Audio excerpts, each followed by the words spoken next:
Good afternoon. Court is now in session. Calling case 251-403-576, State of Utah versus Tyler James Robinson. Will the parties please enter their appearances? Your Honor, Christopher Ballard and Chad Grunander on behalf of the state. Your Honor, Kathy Nestor, Richard Novak, and Stacy Visser on behalf of Mr. Robinson. Thank you. Welcome to both the prosecution and defense. Mr. Robinson, I understand, is appearing by WebEx. Mr. Robinson, can you hear us? Yes, I can. Thank you. Good afternoon to you all.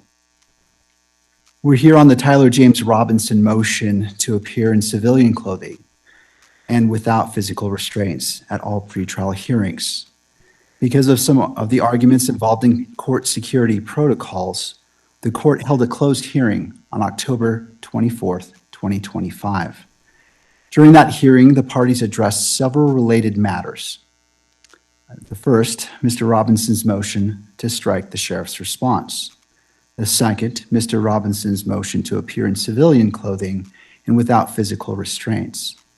The third, the sheriff's and Mr. Robinson's request to limit or exclude visual recording and photography in the courtroom. And finally, the fourth matter, the state's request to have all non-evidentiary hearings held remotely. The parties have stipulated that the state's request to hold non-evidentiary hearings virtually, as well as the parties' joint request to limit electronic media coverage, both require further briefing. Those issues are not yet ready for the court's decision. To facilitate that briefing, the court directs as follows. If the state wishes to have all non-evidentiary hearings conducted via WebEx, it must file a separate motion. The court will not rely on prior briefing. The standard timelines for response and reply apply, and the parties must file a request to submit and request a hearing if desired. If the parties seek to limit or restrict electronic media coverage, they may file a joint motion. Again, the court will not rely on prior briefing. That motion must address the factors set forth in Rule 4-401.01 sub 2 of the Utah Rules of Judicial Administration. Standard response and reply times apply, and the parties must file a request to submit once the matter is ripe for decision. The court took under advisement two issues, the motion to strike and the motion to appear in civilian clothing and without restraints. Court now issues its ruling. In regards to the motion to strike the sheriff's response, the prosecution and the sheriff's department filed a joint opposition to the defendant's motion to appear in civilian clothing and without restraints. Mr. Robinson moved to strike the sheriff's portion of that filing, arguing it was procedurally improper because the sheriff is not a party. At the hearing, all agreed that the sheriff's department is not a party in this case. The state and the sheriff's office nevertheless argued that the sheriff may file memoranda as a non-party. Mr. Robinson disagreed, but did not object to the court considering the sheriff's position on security. The court finds that the sheriff's department is not a party to this case, and therefore its joint filing with the prosecution was procedurally improper. Accordingly, defendant's motion to strike the sheriff's response is granted. However, under Rule 3-414 of the Utah Rules of Judicial Administration, the court is required to coordinate courtroom security with the sheriff's department. Consistent with that rule and with the defendant's agreement, the court has considered the substance of the state's opposition and the memorandum prepared by the court security director that was attached to it. Going forward, if either party has a security concern specific to this case, they may present evidence from the sheriff's department by affidavit, declaration, exhibit, or testimony.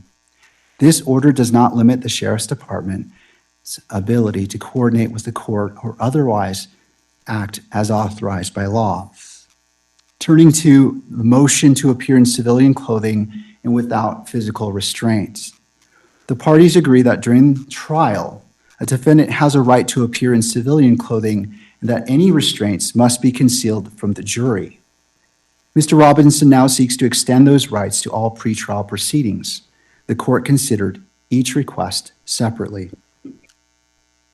In relation to request to appear in civilian clothing, Mr. Robinson asks to appear in civilian clothing at all pretrial hearings. He argues that the extensive media coverage of this case creates a real risk of prejudice if the public and potential jurors repeatedly see him in jail attire. The state, the sheriff's department, and the court security director opposed the request, arguing that jail clothing assists with safety and identification. The court has balanced these competing concerns. The case has attracted extraordinary public and media attention. Images of Mr. Robinson in jail clothing are likely to circulate widely and influence prospective jurors. Given the scale of that publicity, the risk of prejudice is significant. However, Mr. Robinson's, let me see here. As previously stated, Mr. Robinson sits before this court presumed innocent, and that presumption remains unless and until each element of every offense charged against him is proved beyond a reasonable doubt. To date, this has not occurred, and the presumption of innocence remains. Balancing these factors, the court finds that Mr. Robinson's right to the presumption of innocence outweighs the minimal inconvenience of permitting civilian attire, and Mr. Robinson shall be dressed as one who is presumed innocent. Accordingly, the defendant's request to appear in civilian clothing for all pretrial proceedings is granted. Defense counsel is directed to coordinate with the jail to ensure that this order is implemented, and the court further orders that if the clothing be provided 72 hours prior to any hearing. To the second request to appear without physical restraints, Mr. Robinson also requests to appear unrestrained during pretrial proceedings. He argues that visible restraints would prejudice potential jurors, undermine his dignity, and interfere with his ability to communicate with counsel. Rule 3-14 sub 9C of the Utah Rules of Judicial Administration requires that all in-custody defendants be restrained unless otherwise ordered by the court. The court recognizes that Mr. Robinson has no criminal history and no record of misconduct while in custody. However, the charges he faces are extraordinarily serious, carrying potential penalties of life imprisonment or death. The safety of Mr. Robinson, the attorneys, court staff, and the public must remain the court's highest priority. The emotional nature of these proceedings also raise the risk of disruption. Given these factors, the defendant's request to appear without restraint is denied. The court directs the sheriff's department to conduct an individualized assessment and use the least restrictive restraints necessary to maintain safety. If those restraints impede the defendant's ability to communicate with counsel or take notes, counsel may renew the motion. I wish now to also address the decorum and media restrictions. To mitigate any potential prejudice, the court will amend its standing decorum order.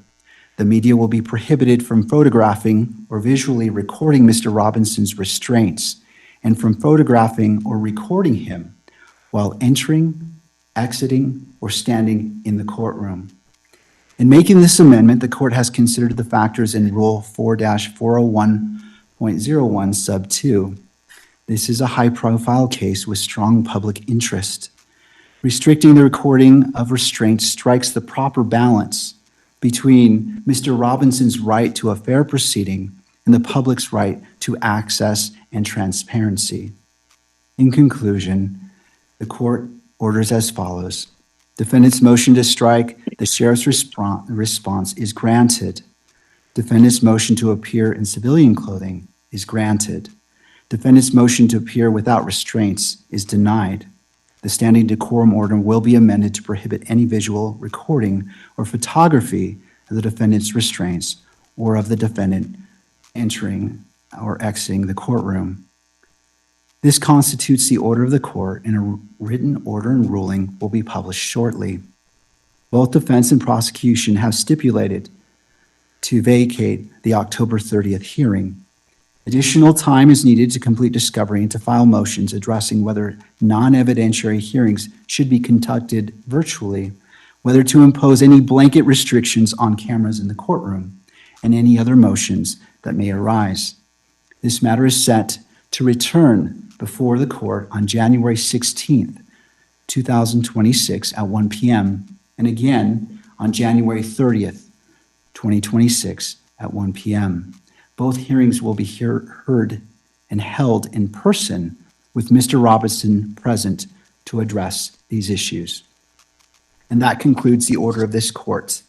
Counsel, thank you for being here. Mr. Robinson, we'll see you on January 16th and January 30th at 1 p.m.